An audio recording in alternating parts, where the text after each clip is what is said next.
Good morning, Dr. Babo here, greeting you from Phnom Penh, Cambodia on March 19, 2021, early morning. Let us start this day with prayer. Yes, Lord, we need you, we want you, we desire your presence, and we're ready to obey, oh God. Speak to us. We're ready to obey and get praise from you, Lord. Let this day be awesome day, that this day will count for eternity, Lord. In Jesus' name we pray. Amen. I changed the recording mode a little bit because I've been recording using Mac. There was some technical problems, and I realized that my old Mac is rendering from the other software. My recording gets warped and sounds weird, and then the quality drops. So I had a few complaints saying that there are certain sections that recording didn't come clearly, or so I went back to iPhone mode, which is great. The recording sound, no problem. It's just that uploading takes sometimes hours here in Cambodia, but it's okay. I have hours here to spare. Well, chapter 23 of the Christian life that we are going through. Wow, I can't believe we're passing almost, we passed the midpoint, isn't it? 38 chapters. So I'm going to read Matthew 8:8 3 times. As always, listen, meditate. Let's try to hear Rhema out of the Logos. The centurion answered and said, Lord, I am not worthy that you should come under my roof, but only speak a word, and my servant will be healed. The centurion answered and said, Lord, I am not worthy that you should come under my roof, but only speak a word, and my servant will be healed. The centurion answered and said, Lord, I am not worthy that you should come under my roof, but only speak a word, and my servant will be healed. This is word of the Lord. Wow. You know the story of how Roman centurion came and tried to seek young rabbi named Jesus, because he heard that he goes around healing people. And one of his servants is sick. Now, it tells a lot about a character of a person. One who makes a sacrifice to actually seek out help personally, when he didn't have to. He got so many servants, he could have servants to do that.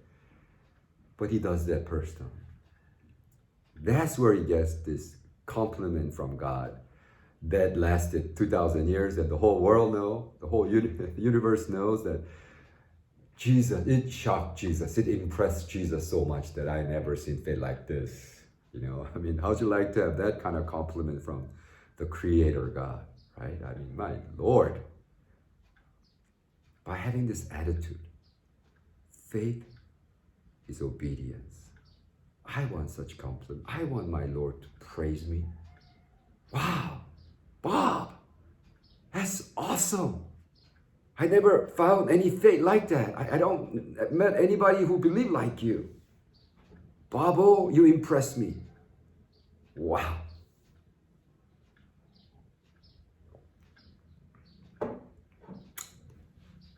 Pastor Pang writes, we see written here that the centurion, who was a Roman citizen, conversed with the Lord and displayed genuine faith and received compliment, praise from Jesus.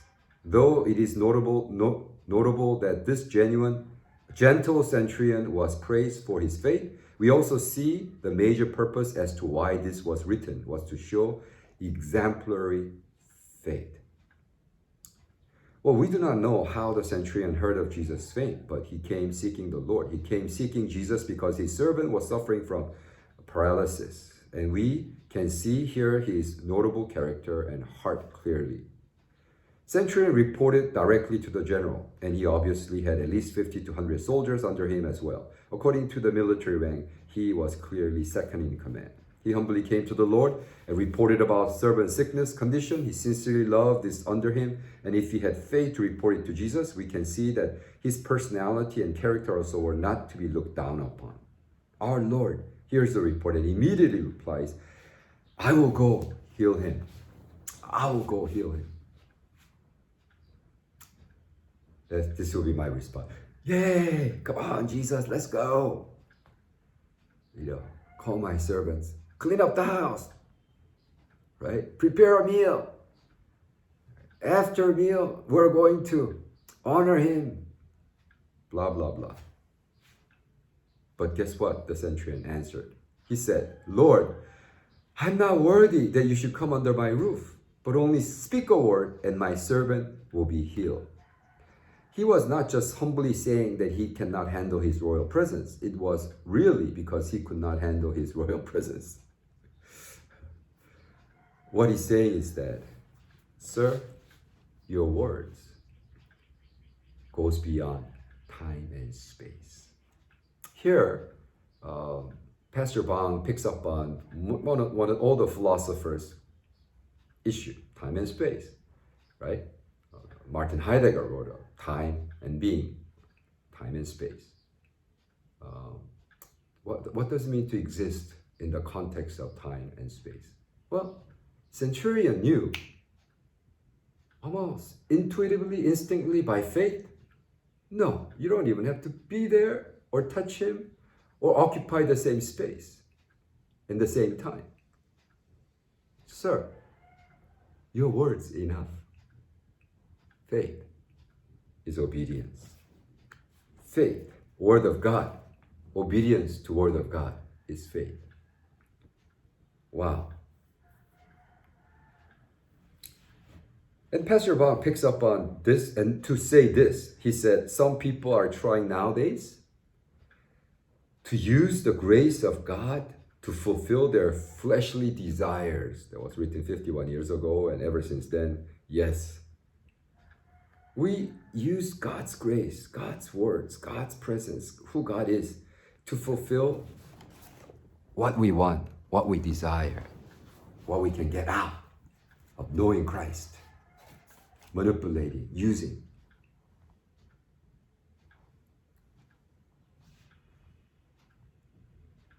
Well, he also brings Martha and Mary into this story, which is very, very profound. Pastor Bang writes the following. Martha and Mary were grieved that Lord arrived at their home after their older brother died. The Lord actually came 4 days later. If you were here 4 days later, these are the words that Martha and Mary used. See, Martha and Mary, Jesus loved them, but didn't compliment them like Roman centurion. He just says Mary took a better choice than Martha. That's as far as the compliment goes. But to say that I never seen such faith.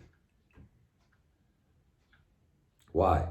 Because Martha and Mary locked Jesus in to time and space. This physical space, 4 days after his death, the sisters were viewing and conversing with the Lord as if he too were limited by time and space, as they themselves were. So although Martha and Mary loved Jesus, but maybe they loved the humanity of Jesus too much. They didn't recognize, credit the deity of Christ. Jesus, I'm so glad you're here. Because time and space doesn't matter. My brother will be healed. Or resuscitated. Because now you are here. See, Centurion's declaration of faith, however, displayed that he knew the Lord Jesus was outside or beyond time and space. Wow. So he writes, do not lock in this truth into only a historical record, he writes, Pastor Bang. What is he saying? That happened 2,000 years ago. It was told, now let it jump and leap out and reach you today. What are you going through? Do Do you have sickness? Do you have something died and it start to stink? There's no way that you and I and nobody else that you know could solve this problem. Good. Speak to the Lord who is beyond time and space. So he would leap out of 2,000 years ago, historical record, not only stay in the letters, but he would jump out, approach you today in the Shekinah glory, this Kairos moment, not chronological Chronos moment, but in this Kairos moment, bam, let it be done today. Wow, hallelujah.